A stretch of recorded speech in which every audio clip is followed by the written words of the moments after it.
طبعی طب و حکمت ہے الحمدللہ. جس شخص کو معدے کا عارض آئے جس طرح بھی ہے، وہی گیس ہے، وہی پیٹ میں درد ہے، وہی دید میں دودھی گی، دید میں دودھی گی، وہ لگا وہ دودھ چنے دودھی کا، وہ ہر کھانے سے پہلے دہی استعمال کرے، ہر کھانے سے پہلے قطعاً ناشتہ نہ کرے جب تک ہاتھ پاؤ دہی چمچے بھر بھر کے کھانا لے.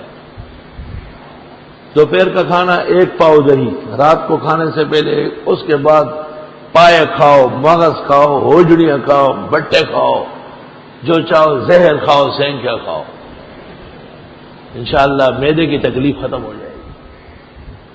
تو یہ غزوہ میدان، یہ غزوہ میدان. ہمیشہ پیٹ کے جملہ بیماروں کو دنیا میں میرا چیلنج ہے کہ وہ دہی کا استعمال بڑھا لے کھانے سے پہلے، کھانے کے بعد کوئی فائدہ نہیں.